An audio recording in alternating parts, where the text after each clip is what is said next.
야담 능소화를 찾아주셔서 감사합니다. 구독, 좋아요, 알림 설정 꼭 눌러주세요. 때는 조선 중기 계속되는 흉년으로 먹을 게 없어 민심이 흉흉하던 때가 있었습니다. 그러한 시기 인적이 끊기고 칠흑같이 어두운 밤 지붕 위로 날렵하게 뛰어오르는 검은 그림자 하나가 있었지요.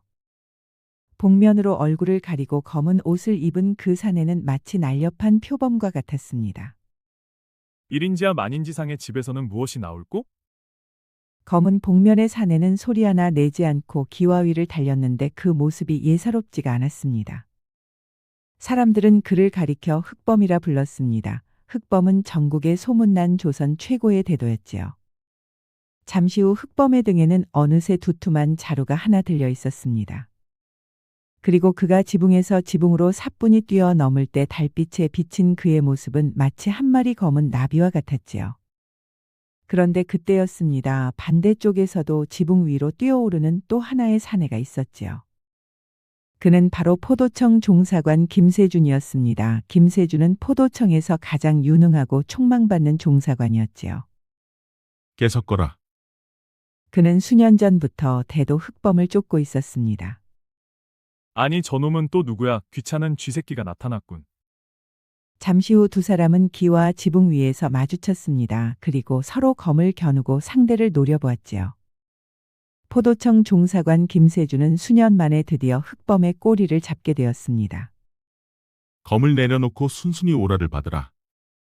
흥, 내 놈이 나를 잡을 수 있을 것 같으냐? 귀찮게 말고 집에 가서 발 씻고 잠이나 자거라. 그럼 그렇지 내 놈이 순순히 응할 것이라 생각은 안 했다. 두 사람이 지붕 위에서 빠르게 맞붙었습니다. 그런데 흑범의 몸놀림은 마치 바람과 같았지요. 하지만 종사관 세준도 만만치는 않았습니다. 포도청 최고의 종사관답게 칼솜씨가 무척 날렵했지요. 두 사람의 검이 어둠 속에서 맞부딪히며 불꽃을 튀겼습니다. 그러나 흑범은 조직에서도 단연 최고의 실력을 가진 자였지요. 최고 실력의 포도청 종사관과 범죄 조직의 최고 실력자 흑범이 붙은 것이었습니다. 그런데 그때였습니다. 종사관 세준의 빈틈이 순간적으로 보였고 흑범은 그 찰나의 순간을 놓치지 않았지요. 흑범의 검이 세준의 옆구리를 스쳐갔습니다. 그 순간 세준이 한쪽 무릎을 꿇었고 그의 손에서는 검이 떨어져 나갔지요.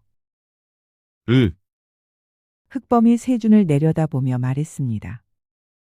용기는 가상 하나 조선에서 나를 잡을 수 있는 자는 없을 것이야. 그리고 생명에 지장이 없을 만큼만 배웠으니 죽지는 않을 걸세. 흑범은 그 말을 남기고 어둠 속으로 조용히 사라졌습니다.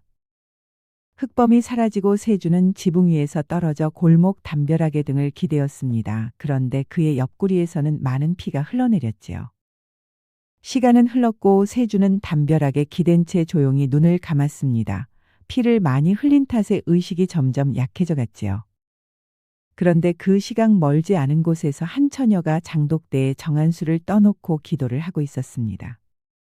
그 처녀 옥다는 이른 새벽 매일같이 장독대에 정한수를 떠놓고 기도를 올리고 있었지요. 산신령님 부디 굽어 살펴주소서. 억울하게 돌아가신 아버지의 한을 풀어주십시오. 처녀 옥다는 억울하게 돌아가신 아버지의 한을 풀어달라고 옥황상제께 빌고 있었습니다. 그런데 그때 저 멀리서 칼길이 부딪히는 소리가 들렸고 무언가 쿵하고 떨어지는 둔탁한 소리가 들려왔지요. 이게 무슨 소리지? 깜짝 놀란 옥단이 서둘러 골목으로 나가보았습니다. 그러자 어두운 골목길에 사내 하나가 쓰러져 있었지요. 이보시오, 정신 좀 차려보시오. 사내는 대답이 없었습니다. 그는 의식이 없었지요. 옥단이 그를 자세히 살펴보니 옆구리에 피가 흐른 자국이 선명했습니다. 저런 상처를 크게 입었구나. 피는 멈춰 있었지만 그의 의식은 돌아오지 않고 있었습니다. 옥단은 자신의 치마를 찢어 그의 옆구리 상처를 칭칭 감았습니다. 이를 어쩌지 이대로 놔두면 안 될 텐데. 이른 새벽이라 도움을 청할 곳도 없었습니다. 옥단은 하는 수 없이 힘겹게 사내를 등에 업었습니다. 그리고 자신의 집으로 데려갔지요. 옥단이 사내를 방 한가운데 눕히고 등불을 밝혔습니다. 그러자 그의 얼굴이 또렷하게 보였지요. 나이는 30이 채 안 돼 보였고 이목구비는 무척 단단해 보였습니다. 옥단은 서둘러 약초를 빻아놓고 감았던 천을 풀었습니다. 그러자 그의 옆구리에는 칼에 벤 상처가 나 있었지요. 조금만 더 깊게 들어갔으면 큰일 날 뻔했어. 하지만 다행히도 칼은 깊게 들어가진 않았구나. 옥단은 그의 상처에 약초를 붙이고 다시 천으로 꽁꽁 감았습니다. 그리고 아침이 되자 그의 의식이 희미하게 잠깐 돌아왔지요. 그는 흐릿한 눈으로 옥단을 한번 보고 다시 의식을 잃었습니다. 그리고 한낮이 되자 옆집 노파가 옥단을 찾아왔습니다. 그녀는 바로 옥단과 모녀처럼 지내는 석이라는 할머니였지요. 아니, 이게 다 무슨 일이냐? 웬 사내가 부상을 입고 쓰러져 있는 것이야? 골목에 쓰러져 있기에 제가 데려왔어요. 석이 할머니는 사내의 얼굴을 자세히 바라보았습니다. 그리고 순간 흠칫 놀라는 듯 했지요. 하지만 그녀는 내색을 하지 않았습니다. 뭔가를 알았지만 일부러 드러내지 않는 듯 했지요. 네가 그래도 잘 처치했구나. 내 덕분에 이 청년은 무탈하게 살아날 것이야. 석이 할머니는 그렇게만 말하고 더 이상 그에 대한 이야기를 하지 않았습니다. 옆집 석이 할머니가 돌아가고 그날 오후 늦게 의식을 잃었던 세준이 눈을 떴습니다. 그가 주변을 둘러보니 낯선 방이었지요. 그때 옥단이 죽 한 그릇을 들고 들어왔습니다. 깨어나셨군요. 아직 함부로 움직이시면 안 됩니다. 그런데 여기가 어디요? 골목에 쓰러져 있기에 제가 저희 집으로 데려왔습니다. 그대 이름이 무엇이요? 저는 옥단이라 합니다. 그런데 당신은 어쩌다 칼을 맞은 것이요? 세준은 잠깐 머뭇거렸습니다. 자신의 신분을 함부로 밝히면 안 되었기 때문이었지요. 나는 그저 떠도는 나그네요. 운이 없어 강도를 만났을 뿐이요. 그랬구려. 이만하길 천만다행이요. 어서 이 죽을 드시고 기운을 차리셔요. 세준은 옥단이 준 죽을 받아들고 천천히 입으로 가져갔습니다. 그런데 옆구리에서는 통증이 크게 느껴졌지요. 그는 통증을 참으며 죽그릇을 비웠습니다. 고맙소. 덕분에 내가 목숨을 건졌구려. 다행히 상처는 깊지가 않았습니다. 조금만 더 깊었어도 정말 큰일 날 뻔했어요. 그리고 상처가 다 아물 때까지는 조심하셔야 해요. 그런데 그대는 의녀시오? 의녀는 아니지만 한때 의술을 배웠습니다. 그랬구려. 내가 운이 참 좋았던 것 같소. 당신을 만나 이렇게 살게 되었으니. 두 사람은 이런저런 이야기를 계속 나누었습니다. 그런데 의외로 대화도 잘 되고 마음도 편하게 느껴졌지요. 열흘이 지나고 세준의 상처는 빠르게 아물어갔습니다. 그동안 옥단이 세준의 상처를 정성껏 치료해 주었지요. 그러던 어느 날 옥단이 마당에서 빨래를 하고 있을 때 세준이 방문을 열고 마당으로 나왔습니다. 밖에 나오시기에는 아직 이르십니다. 너무 답답해서 견딜 수가 없어. 범인을 쫓느라 항상 바쁘게만 살아왔던 세준은 할 일 없이 누워만 있는 게 너무 힘들었습니다. 앞으로도 사흘은 더 누워 계셔야 합니다. 아니 그렇다면 앞으로도 사흘을 더 신세를 져야 한단 말이오. 그런 부담은 갖지 마셔요. 그리고 괜히 상처가 덧나 잘못되면 사흘이 아니라 몇 달이 될 수도 있으니 아직은 조심하셔야 합니다. 세준은 빨래하는 옥단의 옆모습을 바라보았습니다. 그녀는 항상 침착하면서도 자신의 할 일을 묵묵히 척척 해내는 사람이었지요.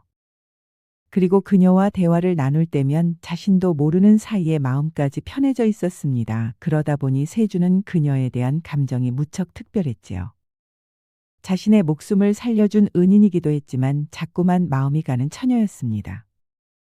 그런데 세준에게는 이미 정혼자가 있었습니다. 그녀는 바로 영의정 이병천 대감의 외동딸 이수연이었지요. 이수연은 방가에서 자라 단아하고 예의 바른 처녀였습니다. 그런데 세준은 왠지 그녀에게서 가슴이 설레이는 감정이 없었습니다. 그저 그녀와 혼이 나면 출세길이 보장되는 것뿐이었지요.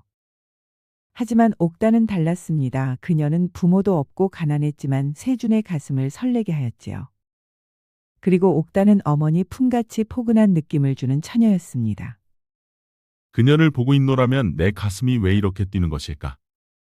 그런데 다음 날 똥이 트기도 전 이른 새벽에 옆집 서기 할머니 초가집 마당에 쌀포대 하나가 소리 없이 던져졌습니다. 홀로 힘겹게 살아가고 있는 서기 할머니를 위해 흑범이 쌀가마 하나를 마당에 내려놓고 소리 없이 사라졌지요. 날이 밝아 서기 할머니가 마당에 나와 보니 웬 쌀가마 하나가 마당에 놓여 있었습니다. 아니, 이걸 대체 누가 주었단 말인가? 서기 할머니는 누구인지는 몰라도 너무 고마워 눈물을 흘렸습니다. 그렇지 않아도 쌀독이 텅텅 비어 끼니 걱정을 하고 있던 참이었지요. 아직 세상에는 어려운 사람을 돕는 착한 사람이 있는 게야. 그날 오후 서기 할머니는 옥단을 찾아가 쌀가마 이야기를 해주었습니다. 아, 글쎄 말이야. 아침에 나와 보니 마당에 쌀 한 가마가 있지 않았겠니? 세상에 이렇게 고마운 사람이 다 있구나. 정말이에요. 아, 그렇다니까. 정말 잘 되었네요. 그렇지 않아도 제가 도와드리지 못해 너무 죄송했는데. 내 쌀독도 텅 빈 것을 나도 알고 있다. 그래서 쌀 좀 가져왔느니라. 아니에요, 할머니. 저는 이제 곧 일을 시작할 것이니 제 걱정은 마시고 할머니 쌀독에 넣어놓고 두고두고 드셔요. 그런데 쌀가마를 가져온 사람이 누구일까 무척 궁금하네요. 그러게 말이다. 세상에는 아직도 선한 사람들이 있는 게야. 옥단은 할머니를 돕는 사람이 누구일까 무척 궁금했습니다. 그런데 문득 상처를 입고 열흘 넘게 묵고 있는 세준이 떠올랐지요. 그가 오고 나서 열흘 만에 옆집 할머니 집에 쌀 한 가마가 생겼기 때문이었습니다.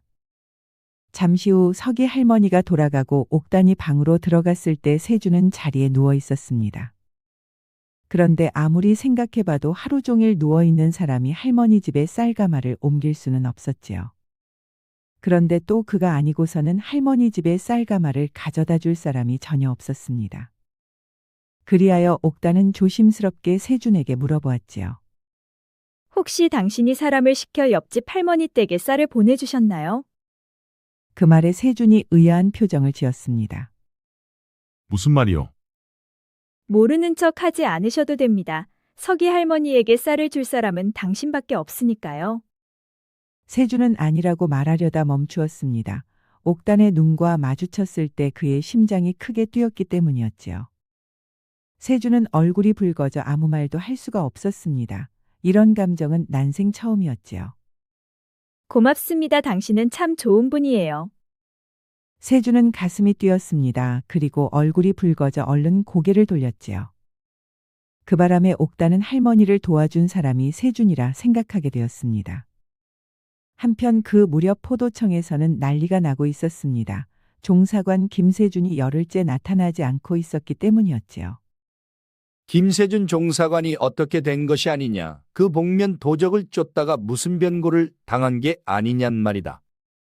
지금 백방으로 찾고는 있으나 아직 행방을 찾지는 못했습니다, 대장. 저런 쯧쯧. 영상대감께서 김세준 종사관에게 무슨 일이 생긴 것을 아시는 날에는 내게 불호령이 떨어질 것이야. 그리고 하루빨리 그 도적놈을 잡지 못하면 내 자리도 위태롭다. 그러니 어서 빨리 그 자를 잡아오너라. 그런데 대장, 영상대감께서 왜 그리 급히 그 도적을 잡으라 하십니까? 뭔가 이유가 있으신가요? 그 말에 포도대장이 부하를 날카롭게 쳐다보며 말했습니다. 쓸데없는 곳에 신경 쓰지 말고 어서 빨리 김세준 종사관을 찾아내고 그 도적놈도 잡아오너라. 알겠소, 대장. 한편 같은 시각 영상대감의 집사랑채에서는 심각한 대화를 나누고 있었습니다. 그 도적의 행방을 아직도 모른단 말이냐? 죄송합니다, 대감. 포도청에서 모든 관병을 풀어 그자를 찾고 있습니다. 그 말에 영상대감의 눈빛이 차갑게 변했습니다. 그놈이 가져간 자루 안에 무엇이 들어있는지 알고는 있느냐? 그자가 가져간 것은 금불상이 아닙니까? 금불상보다 더 중요한 것이 있다. 내가 20년 동안 감춰온 문서가 그 자루 안에 있었단 말이다. 영상대감이 자리에서 천천히 일어났습니다. 그리고 그는 초조한 듯 방안을 왔다 갔다 했지요. 그 도적을 반드시 잡아오라. 대신 살려서 데려와야 하느니라. 알겠습니다, 대감.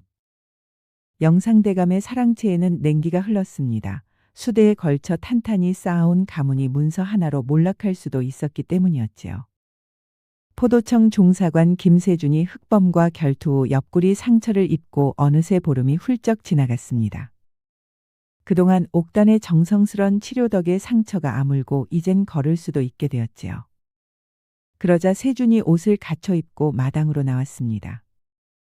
신세 많이 졌소. 당신 덕분에 목숨을 건지고 상처까지 말끔히 나았구려.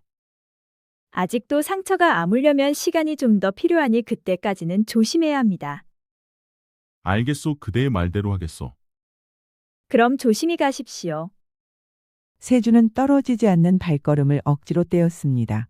짧은 시간이었지만 그의 마음은 이미 옥단을 향해 있었지요. 세준이 골목을 나서다 말고 걸음을 멈추었습니다. 그리고 뒤돌아 옥단을 바라보았지요. 그러자 옥단이 초가 대문 앞에서 고개 숙여 인사했습니다. 세준도 고개 숙여 옥단에게 인사를 했지요. 그리고 세준이 다시 몸을 돌려 골목으로 걸어갔습니다. 옥단은 그가 골목 모퉁이를 돌아 사라질 때까지 그 자리에 계속 서 있었지요. 한편 그 시각대도 흑범이 속해 있는 조직의 두목과 흑범이 본거지에서 대화를 나누고 있었습니다. 두목은 흑범이 종사관을 살려둔 것을 문제로 삼았지요. 그 종사관을 왜 살려뒀느냐? 죽일 이유가 없었습니다. 포도청 종사관을 죽일 이유가 없다고? 흑범이 고개를 들어 두목 천독을 보았습니다. 그만한 일로 굳이 사람을 죽일 필요가 있겠습니까, 아버지? 그 말에 두목 천독의 눈빛이 날카롭게 빛났습니다. 언젠가는 그자가 내게 큰 위기를 가져올 수 있다. 그러니 다음부턴 실수하지 말거라. 네, 아버지. 그런데 영상대감이 왜 저를 그리 못 잡아 안달을 한답니까?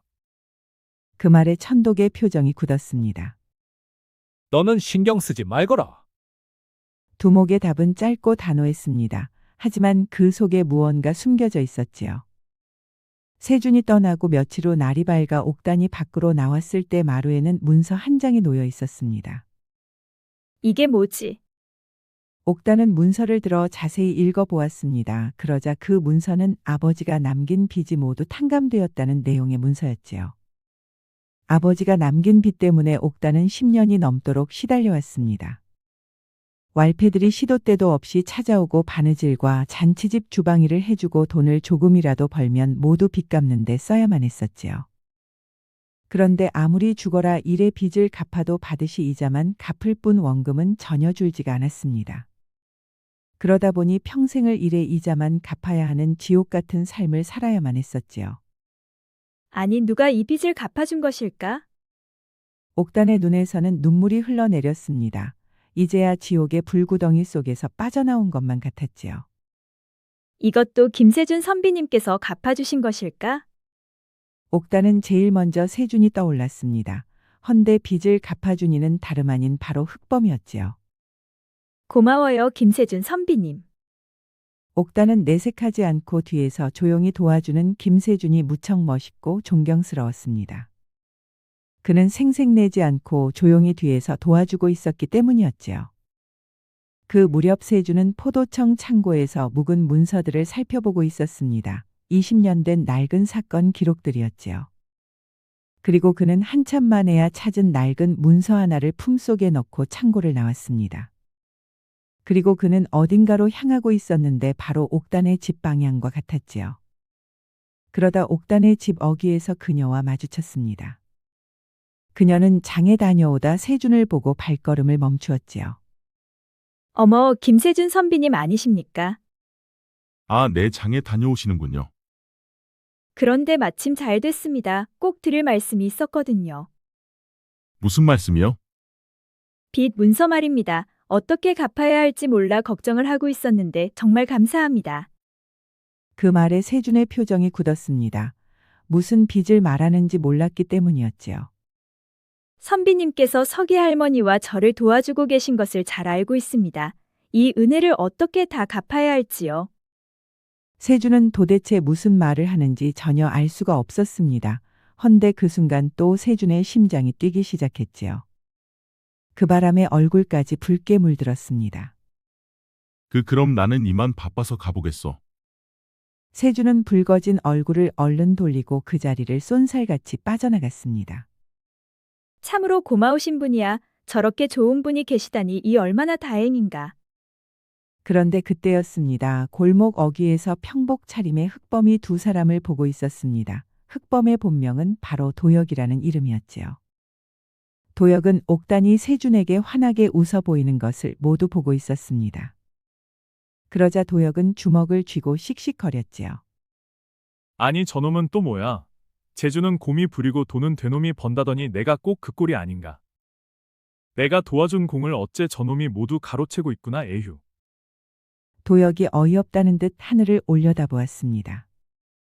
쌀가마도 내가 날랐고 옥단이 빚도 내가 없애줬는데 고맙다는 인사는 저놈이 다 받고 있으니 이게 대체 뭐란 말인가. 도역이 혼자 씩씩거리다가 옥단을 바라보았습니다. 그런데 옥단이 세준의 뒷모습을 바라보며 밝게 웃고 있었지요. 아이고 속쓰려 미치겠군. 그럼에도 도역은 옥단의 미소를 보며 마음이 흐뭇했습니다. 그녀가 밝게 웃으니 도역도 기분이 좋았지요. 됐어. 저렇게 웃으면 됐지 뭐.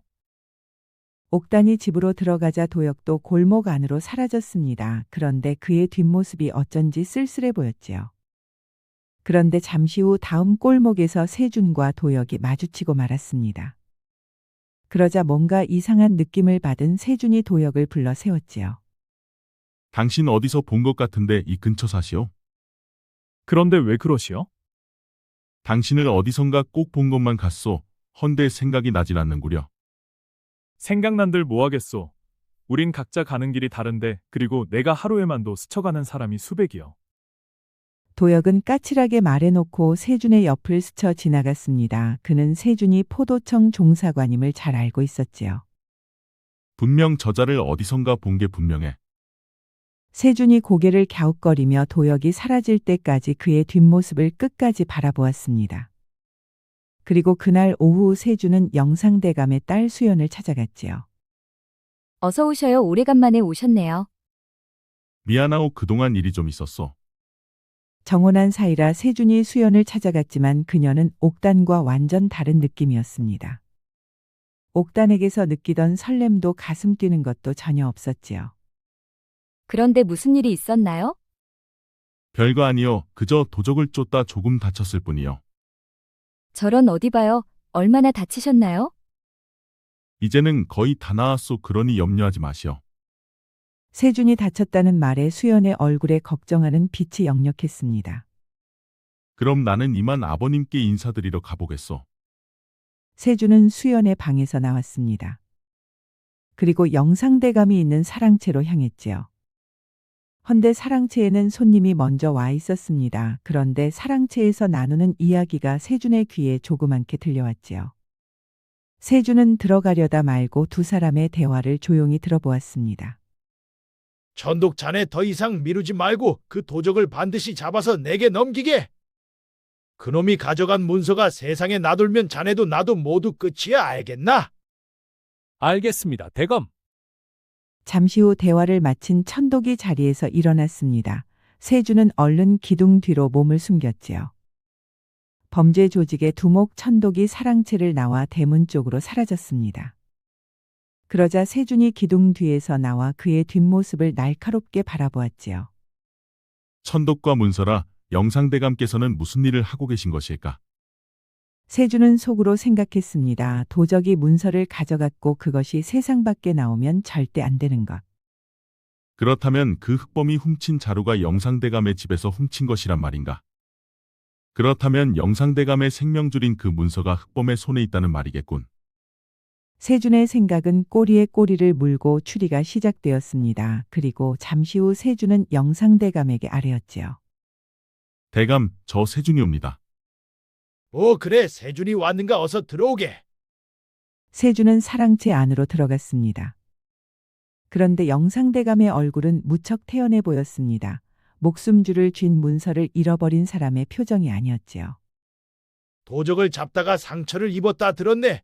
자네 몸은 좀 어떠한가? 지금은 모두 나았습니다, 대감. 그만하길 다행이네. 그런데 요즘 그 도적은 잡을 기미가 보이는가?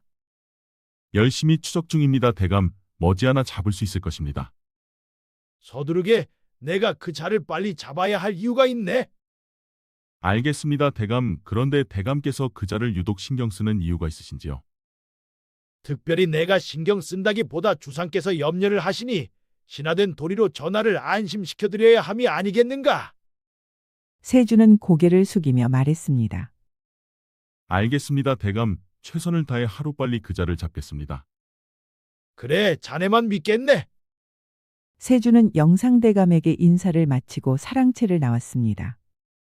그리고 다음날 포도청으로 돌아온 세주는 창고에서 가져온 낡은 문서를 펼쳐놓고 읽고 있었습니다. 그것은 20년 전 한 관리 가족이 몰살당한 사건이었지요.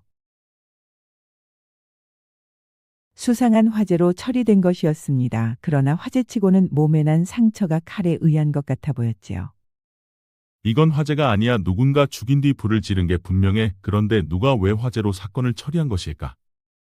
그리고 기록 뒤에는 이런 문장이 있었습니다. 아이 2명의 시신 미수습. 세주는 그 문장에서 눈을 떼지 못했습니다. 이상하게 가슴이 떨려왔지요. 그날 밤 세주는 꿈을 꾸었습니다. 불타는 집에서 누군가의 손이 자신의 손을 잡아 끌었습니다. 그리고 어두운 골목으로 미친 듯이 뛰는 발소리가 들렸지요. 세준이 땀을 흘리며 깨어났습니다. 이게 꿈인가 기억인가? 그 무렵 평복 차림의 도역이 장터 어귀를 걷고 있었습니다. 그때 옥단과 우연히 마주쳤지요. 사실 도역이 일부러 그 시간에 그 자리를 지나친 것이었습니다. 이 동네 사시오? 옥단이 경계하는 눈빛으로 도역을 바라보았습니다. 누구시오? 근처에서 장사하는 사람이요. 몇 번 뵌 것 같아서요. 옥단이 그 얼굴을 들여다보았습니다. 어딘가 낯이 익다는 느낌이 자꾸 들었지요. 이상하네요. 분명히 처음 뵙는 것 같은데 왜 이렇게 낯이 익은 것일까요? 그 말에 도역의 눈빛이 흔들렸습니다. 동네가 좁으니 그렇겠지요. 잠시 후 두 사람이 어색하게 헤어졌습니다. 그리고 도역이 돌아서며 낮게 중얼거렸지요. 언제나 그녀에게 말할 수 있을까? 도대체 언제? 도역은 뭔가 할 말을 못해 답답해하는 것처럼 보였습니다.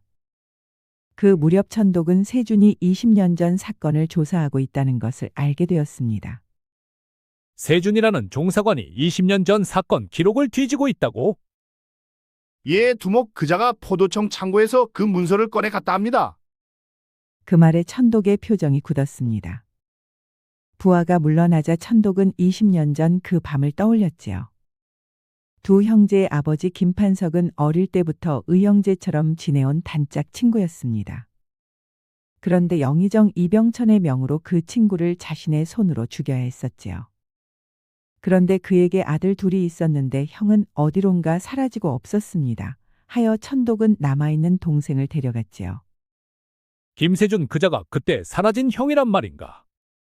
천독의 눈에 눈물이 고였습니다. 자신이 가장 친한 벗의 가정을 파괴했기 때문이었지요. 한편 옥단이 사는 마을 우물가에는 마을 사람들이 모여 웅성거리고 있었습니다. 아, 글쎄 홀로 사는 석이 할머니 댁에 쌀가마가 생기더니 이번엔 박시댁 오래된 빚이 한 방에 없어졌다잖소. 도대체 누가 이런 일을 하는 것이오? 귀신이 곡할 노릇이구먼. 이 동네에 무슨 신선이라도 사는 것이오? 저도 전에 아버지가 남긴 빚이 한순간에 모두 갚아졌습니다. 누가 한 것인지는 모르겠으나 분명히 고마운 분이 우리 동네에 계신 것은 맞는 것 같아요. 마을 사람들은 그 사람이 누군지 무척 궁금했습니다. 그리고 그를 입에 침이 마르도록 칭찬했지요. 그런데 그때 마침 그곳을 지나던 도역이 마을 사람들 이야기를 모두 들었습니다. 아이고 종사관 그놈이 또 내 공을 가로채고 있구나. 억울해서 원. 도역이 표정이 굳어 골목 안으로 들어갔습니다. 그런데 바로 그때 세준과 딱 마주쳤지요. 이보시오, 당신 이상하게 자꾸 마주치는구려. 동네가 좁으니 그런 게 아니겠소. 혹시 이 동네 사람들을 몰래 돕고 있는 사람이 당신이요? 세준은 오래된 촉으로 툭 하고 던져보았습니다. 그러자 도역이 걸음을 멈추었지요. 무슨 말씀이요? 누군가 분명 이 마을 사람들을 돕고 있는 것 같소. 헌데 아무리 생각해봐도 떠오르는 사람이 없구려. 별사람 다 보겠구려. 그렇게 할 일이 없소? 그리 말하고 도역이 다시 골목 속으로 사라져갔습니다. 저 자는 뭔가 느낌이 이상해. 한편 며칠 후 영의정의 수아가 천독을 찾아와 말했습니다. 대감께서 열흘 안에 그 도적을 잡아오지 않으면 각오하라 하셨소. 지금 부지런히 찾고 있다 전해주시오. 그리 전하겠지만 열흘 후에도 잡아오지 않으면 정말 각오해야 할 것이오. 영상대감의 수아는 엄포를 놓고 돌아갔습니다. 그러자 문 뒤에서 모두 듣고 있던 도역이 천독의 방으로 들어왔지요. 아버지 결국 저를 넘기실 겁니까? 내가 너를 어떻게 넘긴다고 생각하느냐? 너는 이 아버지를 그리 믿지 못하느냐? 그럼 어떻게 하실 겁니까? 나는 절대 너를 넘기지 않는다. 허나 이번 일로 우리 조직 전체가 위험해질 수도 있다. 아니 그게 무슨 말입니까, 아버지? 언젠가 다 말해줄 것이다. 허나 지금은 아니야. 그러니 이만 나가보거라. 도역은 석연치 않은 얼굴로 물러났습니다. 그리고 그날 해질녘 도역이 옥단의 집 담벼락에 등을 기대고 낡고 작은 놀이개를 만지작거렸지요. 언젠간 다 알게 되겠지. 도역이 중얼거렸습니다. 그런데 그때 담장 너머에서 옥단의 목소리가 들려왔지요. 도역은 옥단의 목소리를 들으며 눈을 감았습니다. 그의 얼굴에는 알 수 없는 쓸쓸함이 번져 있었지요. 그런데 그로부터 열흘 후 갑자기 군사들이 옥단이 있는 마을에 들이닥쳤습니다. 그리고 마을 사람들을 죄다 끌어내 고신을 시작하려 하였지요. 군사들은 바로 영상대감이 보낸 자들이었습니다. 이 마을에 있는 자들은 한 놈도 빠뜨리지 말고 죄다 끌어내라. 세준이 급하게 마을에 도착했을 때 이미 영상대감의 군사들이 마을 사람들을 모두 끌어내 고신을 하고 있었습니다. 아니 무슨 이유로 이 사람들을 고신하려는 것이요? 종사관은 빠지시오. 영상대감의 명이오. 아니 이런 게 어디 있어? 마을 사람들이 무슨 죄가 있단 말이요? 듣기로 흑범이 이 마을 사람들을 돕고 있다 들었소. 그러니 이자들은 그자와 내통하고 있는 게 틀림없소. 아니요, 절대 그럴 리가 없어. 마을 사람들 속에는 옥단도 있었습니다. 그녀는 무서워 벌벌 떨고 있었지요. 세준이 아무리 말려보려 했지만 1인지하 만인지상 영상대감의 명을 받은 군사들을 도저히 물릴 수는 없었습니다. 세준은 옥단을 보며 가슴이 터질 듯 아파왔지요. 세준과 영상대감의 수하 사이에 팽팽한 긴장감이 흘렀습니다. 그런데 그때 갑자기 복면을 쓴 흑범이 지붕 위에서 훌쩍 뛰어내렸지요. 죄 없는 그 사람들에게 당장 손을 놓거라. 갑자기 수하와 군사들의 눈이 번쩍 빛났습니다. 저놈이다 잡아라. 저놈을 놓치지 말라. 갑자기 마을 한복판에서 교전이 벌어졌습니다. 흑범이 나타나자 모든 군사들이 흑범을 포위하였지요. 그러자 세준은 묶인 마을 사람들을 모두 풀어주었습니다. 그리고 세준도 검을 빼어들고 흑범에게 달려들었지요. 오늘은 너를 꼭 잡고 말 것이다. 각오해라. 어디 한번 해보시지. 군사들 수십 명이 흑범을 잡으려 검과 창을 들고 달려들었습니다. 헌데 세준까지 가세에 흑범에게 달려들었지요. 헌데도 흑범에게 생채기 하나 낼 수가 없었습니다. 그만큼 흑범은 신출귀몰했고 군사들을 장난감처럼 가지고 놀았지요. 그런데 그때 세준의 눈에 흑범의 손목에 있는 흉터가 들어왔습니다. 그런데 그 흉터가 왠지 낯설지가 않았지요. 그리고 마을 사람들이 모두 풀려나 도망간 것을 확인한 흑범이 갑자기 골목 속으로 사라졌습니다. 그러자 군사들이 모두 흑범을 쫓아갔지요. 그 순간 세준은 멍하니 서서 자신의 왼쪽 소매를 걷어올려 보았습니다. 어릴 때부터 손목 안쪽에 흉터가 하나 있었습니다. 헌데 흑범의 손목에도 같은 곳에 같은 상처가 있었지요. 저자가 왜 나와 같은 곳에 흉터가 있는 것이야? 세준은 한동안 그 자리에서 움직이지 못했습니다. 군사들이 흑범을 쫓아 골목 깊은 곳으로 사라졌지만 세준의 발은 땅에 박힌 듯 떨어지지 않았지요. 이것은 어릴 때부터 있던 것인데 저자의 손목 똑같은 자리에 똑같은 흉터가 있다니 이것을 어떻게 봐야 한단 말인가? 그런데 이상하게도 가슴 한켠이 묘하게 저려왔습니다.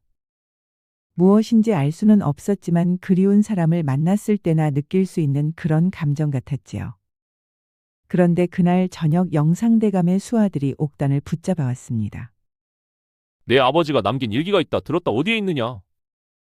아버지 일기 같은 것은 없습니다. 없는 것을 어떻게 드립니까?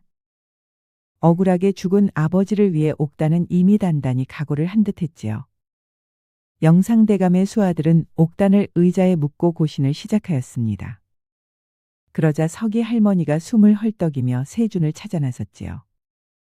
이복의 옥단이가 영상대감 사람들에게 끌려가 갖은 고초를 겪고 있다네. 정말이요. 세준의 눈빛이 서늘하게 변했습니다. 그곳이 어디요? 마을 외곽에 있는 창고라네. 세준은 곧바로 창고로 달리기 시작했습니다. 그런데 같은 시각 어둠 속에서 흑범도 창고로 향하고 있었지요. 두 사람 모두 같은 곳을 향해 가고 있었지만 서로의 존재를 몰랐습니다. 잠시 후 두 사람이 동시에 창고 안으로 뛰어들었습니다. 그리고 교전이 순식간에 끝났지요. 창고 안에는 영상대감의 수하와 군사들이 쓰러져 있었습니다.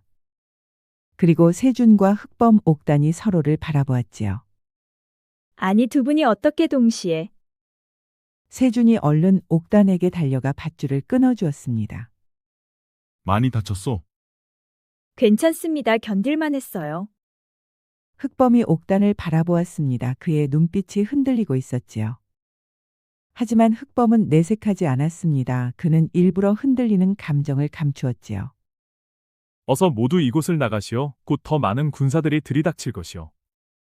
세 사람은 함께 창고를 빠져나왔습니다. 그런데 갑자기 세준이 흑범을 향해 검을 겨누었지요. 나는 포도청 종사관이요. 당신을 잡아야 하는 임무를 띠고 있어. 흑범이 피식 웃었습니다. 그래서 그 실력으로 되겠어? 나도 알고 있어. 허나 오늘만큼은 당신을 잡지 않을 것이요. 세준이 검을 거두며 말했습니다. 왜 이유가 무엇이요? 이유는 나도 잘 모르겠지만 그래야 하는 게 맞을 것 같소.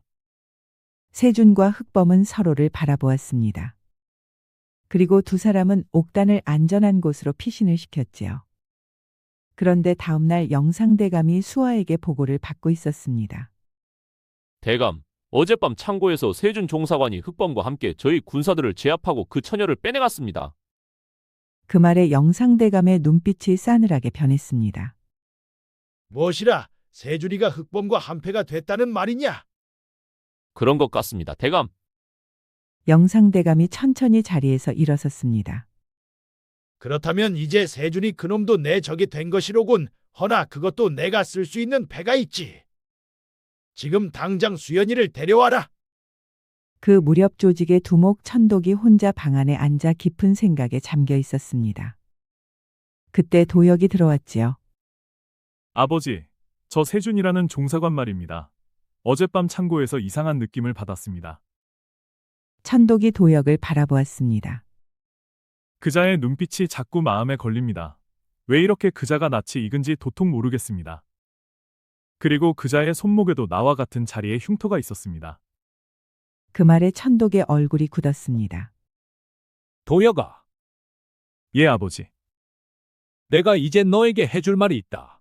오래전부터 해야 했는데 차마 하지 못했던 말이야. 도역이 천독의 눈을 바라보았습니다. 천독의 눈빛이 평소와 달랐지요. 잠시 앉아보거라. 도역이 천독 앞에 앉았습니다. 그러자 천독이 천천히 입을 열었지요. 내 진짜 아버지는 김판석이라는 사람이었다. 예? 그분은 어릴 때부터 나와 의형제처럼 지내온 내 단짝이었지. 그런데 그분이 영상대감 이병천의 비리를 알게 되었어. 그래서 고발을 하려 했지. 도역의 표정이 점점 굳어지고 있었습니다. 그러자 이병천이 내게 명령을 내렸다. 김판석을 죽이라고. 천독의 목소리가 떨렸습니다. 거부하면 우리 조직 전체를 몰살한다고 했다. 해서 나는 결국 그 명을 따를 수밖에 없었다. 내 손으로 내 가장 친한 벗을 죽여야 했다. 아니, 그 말이 사실입니까? 그날 밤 집에 불을 지르고 나오는데 마당에 어린 아이 둘이 있었다. 형은 어둠 속으로 사라졌고 동생은 울고 있었지. 그래서 나는 동생을 데려왔다. 그게 바로 너야, 도여가. 그 말에 도역의 눈이 커졌습니다. 그리고 어둠 속으로 도망쳤던 형이 바로 세준이라는 종사관이야. 도역이 한동안 말을 잃었습니다. 자신을 잡으려 했던 종사관이 형이었다니 믿어지지가 않았지요. 그러면 저와 김세준 종사관이 형제란 말입니까? 그렇다. 너희 둘은 형제야. 도혁이 자리에서 일어섰습니다. 그리고 방을 나갔지요. 천독이 그의 뒷모습을 바라보며 눈물을 흘렸습니다. 이 죄를 다 어떻게 갚을 수 있을꼬? 한편 그날 저녁 석이 할머니가 옥단이 숨어 있는 곳으로 찾아왔습니다. 옥단아, 이제 내가 내게 할 말을 해야 할 것 같구나. 무슨 말씀이세요, 할머니? 석이 할머니가 품속에서 낡고 누런 봉투 하나를 꺼냈습니다. 이게 뭔지 아느냐? 모르겠어요. 그런데 아주 오래된 것 같네요.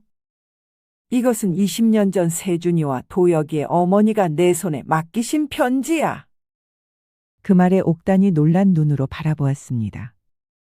나는 그때 두 형제의 어머니와 아주 친한 사이였단다. 그분이 돌아가시기 전에 이것을 내게 맡기시며 언젠가 두 아들이 이 편지를 읽을 수 있도록 해달라고 부탁하셨지. 그리고 나는 20년이 지난 지금에서야 그 두 아이를 보게 되었단다. 할머니에게 그런 사정이 있으셨군요. 석이 할머니가 옥단의 손을 꼭 잡았습니다. 그때 옥단이 말했지요. 할머니, 저도 드릴 말씀이 있어요. 무슨 말이냐? 옥단이 방 깊은 곳에서 아버지의 낡은 일기를 꺼내왔습니다. 이것은 아버지가 남기신 일기입니다. 암호로 쓰여 있어서 오래 걸렸는데 드디어 다 풀었어요. 옥단의 눈에 눈물이 고였습니다. 아버지가 이 일기에 모든 것을 남겨두셨어요. 영상대감 이병천이 세준이와 도혁이 아버지의 비리 고발을 막으려 두 분을 죽이라 명했다는 것, 그리고 아버지도 그 사실을 알고 계셔서 함께 고발하려다 똑같이 죽임을 당하셨어요. 그 말에 석이 할머니가 눈을 감았습니다. 그렇구나. 결국 모든 게 다 연결이 되어 있었던 것이야. 할머니, 그럼 이제 어떻게 해야 하나요? 너희 세 사람은 같은 원수를 가진 사람들이야. 그러니 세준과 도혁이도 이 사실을 알아야겠지. 옥단이 일기를 가슴에 꼭 안고 소리 없이 울었습니다. 그날 밤 석이 할머니가 세준과 도혁을 찾아 집으로 불러왔습니다. 그리고 석이 할머니가 두 사람을 앉혀놓고 말했지요.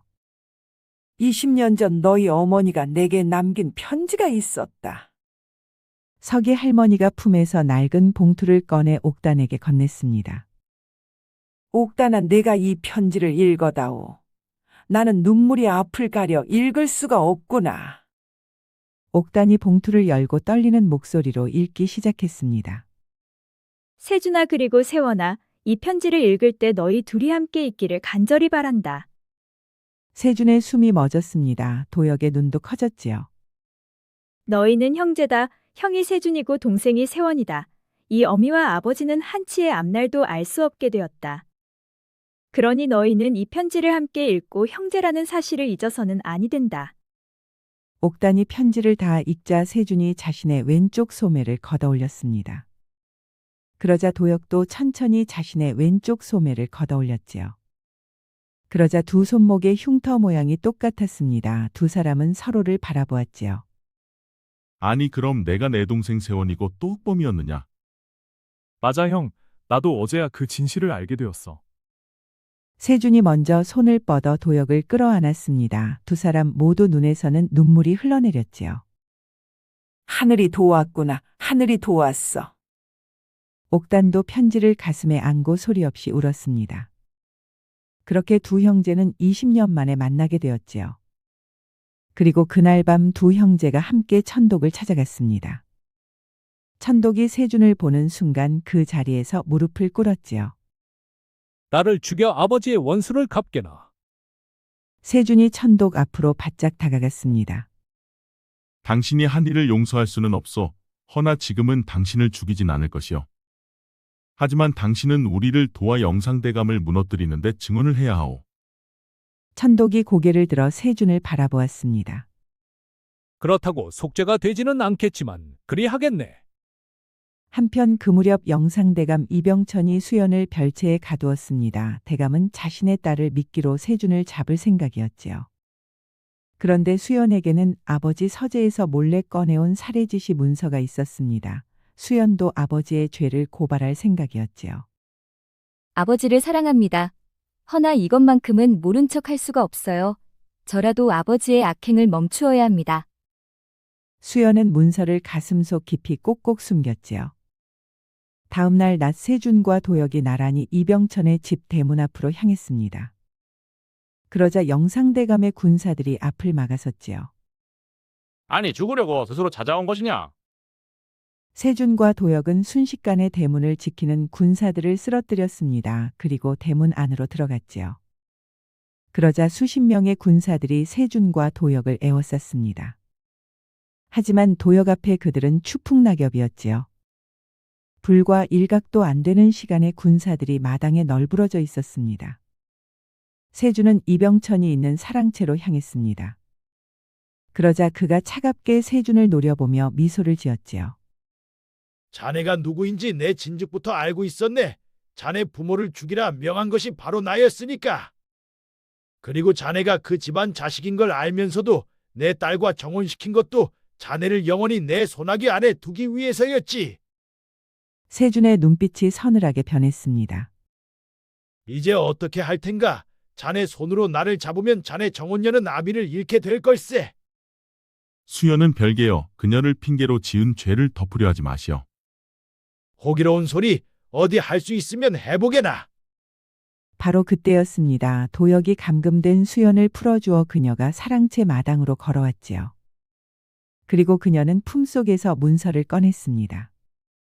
아버지, 이 문서를 세준 도령께 드리겠습니다. 아니 그것이 무엇이냐 수연아. 수연의 눈에 눈물이 고였습니다. 그러나 그녀는 결국 문서를 세준에게 넘겨주었지요. 아버지를 사랑합니다. 그러나 억울하게 죽어가는 사람들을 더 이상 두고 볼 수가 없습니다. 그런데 그 순간 천독과 포도청 관군들이 들이닥쳤습니다. 그리고 모두가 보는 앞에서 천독이 말했지요. 나 천독이 영상대감 이병천의 모든 죄를 낱낱이 증언하겠소. 천독의 말에 이병천의 얼굴이 창백하게 변했습니다. 여봐라, 여기 영상대감과 그의 수하들을 모두 추포하라. 알겠습니다, 종사관. 포교들과 관군들은 이병천과 그의 수하들을 모조리 포박했습니다. 그리고 영상대감의 신문은 임금이 참석한 궁에서 이루어졌습니다. 세준은 영상대감의 죄상이 담긴 증거문서를 제출했고 임금은 그 증거자료를 모두 보았습니다. 그리고 조직의 두목 천독도 그간의 영상대감의 지시를 모두 자복하였지요. 지금까지 한 말이 모두 사실이렸다. 그렇습니다, 전하. 이놈이 목을 내놓고 전하께 진실만을 말씀드렸습니다. 모든 증거를 확인하고 진술을 직접 들은 임금은 표정이 굳어졌습니다. 그리고 한참 만에야 말문을 열었지요. 과인이 20년을 믿어온 신하가 이런 짓을 저질렀단 말인가? 영의정이 직접 입으로 말해보거라. 이 모든 것이 사실이냐? 영상대감은 고개를 들지 못했습니다. 전하, 신은 억울하옵니다. 신은 오직 나라와 전하를 위해 일을 했을 뿐이옵니다. 됐노라. 나라와 과인을 위해서라 하였느냐? 무고한 관리들을 죽이고 살수 조직을 뒤에서 움직이며 수십 명의 목숨을 빼앗은 것이 나라를 위한 일이었더냐? 영의정 이병천의 얼굴이 사색이 되었습니다. 이 모든 증거를 밝혀낸 것이 종사관 김세준 그대인가? 그렇습니다, 전하. 그러나 저 혼자 한 일이 아닙니다. 억울하게 희생된 분들의 유족들이 목숨을 걸고 함께해 주었습니다. 임금은 고개를 끄덕였습니다. 그리고 잠시 후 최종 판결을 내렸지요. 영의정의 죄는 용서받을 수 없는 것이로다. 나라의 녹을 먹으며 무고한 백성들의 목숨을 빼앗고 살수 조직을 뒤에서 키워온 죄, 그리고 20년 동안 과인을 속여온 죄, 이 모든 것의 죗값을 치러야 할 것이다. 영의정 이병천을 즉시 삭탈관직하고 하옥하라. 명 받들겠습니다. 주상전하. 20년 넘게 권세를 누려온 영상대감의 위세가 한순간에 무너져 내리고 말았습니다. 그리고 그를 따르던 대신들과 포도대장까지도 모두 삭탈관직되어 하옥되고 말았지요. 천독도 유죄 판결을 받았으나 사형만은 면했습니다. 스스로 죄를 자복하고 영상대감의 죄를 증언했기 때문이었지요. 그리고 임금은 공로를 인정해 공석인 포도대장 자리에 세준을 임명했습니다. 그리하여 세주는 최연소 포도대장이 되었지요. 그리고 반년 후 도역은 한양의 해민상단을 열었습니다. 가난한 백성들에게 이로운 상단이라는 뜻이었지요. 도역은 이제 정당하게 벌어 어려운 사람을 돕기 시작했습니다. 그가 평생 꿈꾸던 삶이었지요.